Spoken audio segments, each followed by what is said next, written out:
Salut la meute, c'est Jus. Salut la mode, c'est Raph, j'espère que ça va bien, on va tout casser aujourd'hui. On va casser des bâtiments, effectivement. Oui. Mais quand je dis casser, c'est pour qu'on va les rework. Ah, On va pas les casser. on va les casser quand même.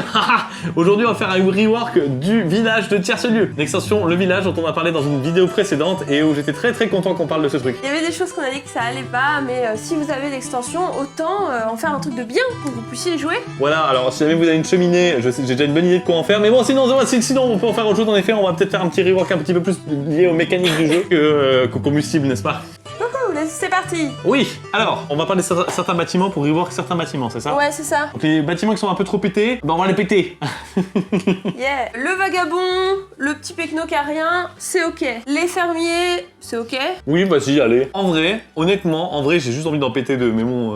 Le confesseur. Le confesseur et le boulanger, j'ai Ouais. envie de les cramer. Le confesseur, alors on rappelle, c'est le mec de l'église qui, une fois par partie, peut demander à quelqu'un de lui montrer sa carte. Rôle. Voilà, c'est trop fort. Enfin, combiné en plus avec le reste, avec la synergie des autres rôles, enfin les autres bâtiments sont plutôt intéressants quand même. Ouais. Mais en synergie avec le confesseur, c'est juste beaucoup trop fort si le confesseur est innocent. Et si le confesseur est loup-garou, ça lui permet de cibler beaucoup plus vite une voyante. Donc, enfin, je sais pas, enfin... Il va regarder la carte, il va dire ah bah il est loup-garou et qu'est-ce qu'on va faire? On va tuer la personne sans réfléchir. C'est ça. C'est pas très intéressant. C'est hyper dévogène en plus, alors que techniquement on est en partie claire et bon bah vous le savez, en partie claire nous on veut pas que les gens se dévoilent. Bah du coup avoir un mec qui va pointer du doigt le rôle de tout le monde, de dire ah lui il est sorcière, lui il est voyante, lui il est loup-garou, bah c'est bon mais bon, ça fait pas des parties qu'on aime bien. Du coup on peut peut-être en faire autre chose. L'avantage des tuiles de Tierce-Lieu c'est qu'il n'y a pas le nom écrit dessus donc on peut même changer le nom, ça peut ne pas être le confesseur mais être le prêtre par exemple. Le prêtre peut invoquer un pouvoir de protection sur une personne. Ah oui, tiens. Et on avait déjà un personnage qui protège du vote du village, on peut faire un personnage qui protège des morts de la mort la nuit, donc... Il peut mettre une aura protectrice sur quelqu'un. Ouais. Et si les loups-garous veulent tuer, ils devront s'y prendre à 2 fois. Ah ouais.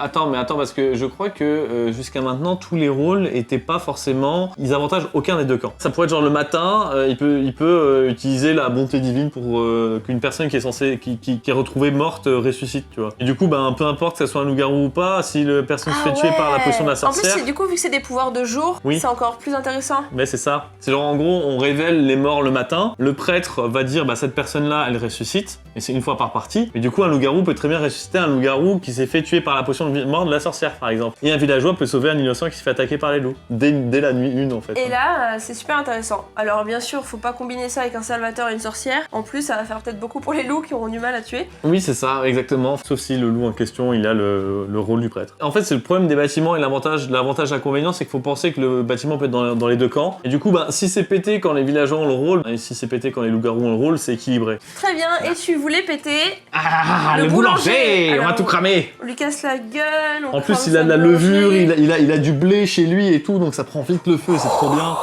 Du coup, lui, alors oui, soi-disant, il se réveille tôt le matin, du coup, il voit les loups-garous dès qu'ils se rendorment, il ouvre les yeux pour essayer de les voir fermer les yeux. En plus que c'est n'importe quoi, ça peut être hyper trop fort, ça dépend vraiment de la partie. C'est vraiment n'importe quoi. On peut peut-être en faire quelque chose d'un petit peu plus consistant, hein. Ouais, on reste sur le replay, boulanger, je fais du pain. J'ai presque envie d'en faire un devin blanc du jour, tu vois, genre il met de la farine.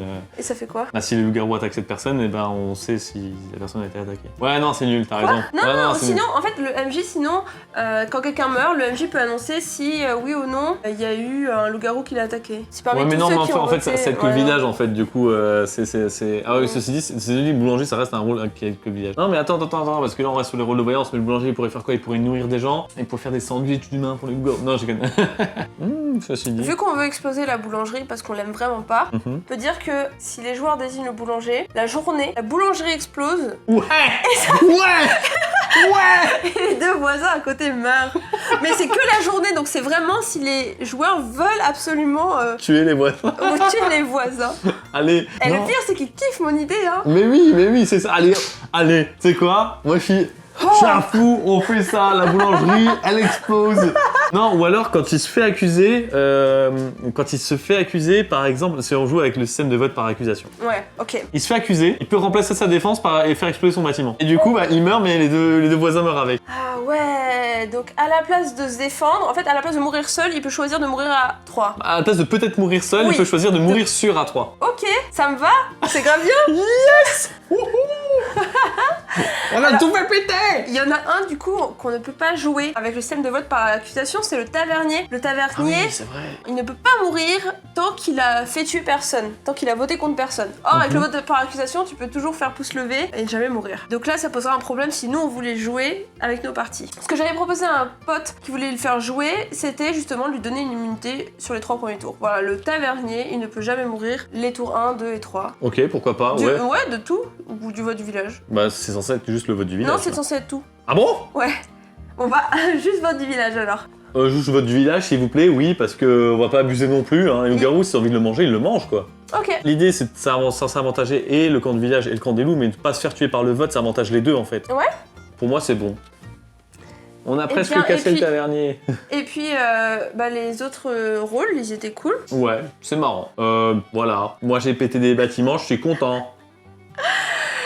Et moi, je vais pouvoir essayer peut-être le village, du coup, avec nos règles, et je suis contente aussi. Très bien, j'espère que ça t'a plu. N'hésite pas à partager ça auprès des gens qui utilisent le village de façon à éviter de faire des parties un peu déséquilibrées, bizarres, chelous, nulles. Voilà. Et surtout, pas 18 joueurs avec 18 bâtiments. Voilà, c'est presque une private joke, mais c'est pour le dire.